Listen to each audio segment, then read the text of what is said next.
கடவுள் ஏன் கல்லானான் மனம் கல்லாய்ப்போன மனிதர்களாலே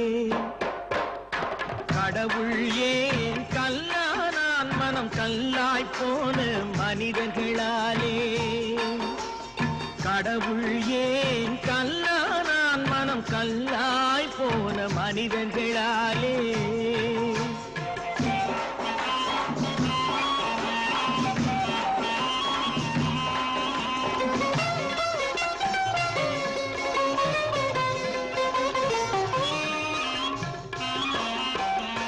கொடுமையை கண்டவன் கண்ணை இழந்தான் அதை கோபித்து தடுத்தவன் சொல்லை இழந்தான் கொடுமையை கண்டவன் கண்ணை இழந்தான் அதை கோபித்து தடுத்தவன் சொல்லை இழந்தான்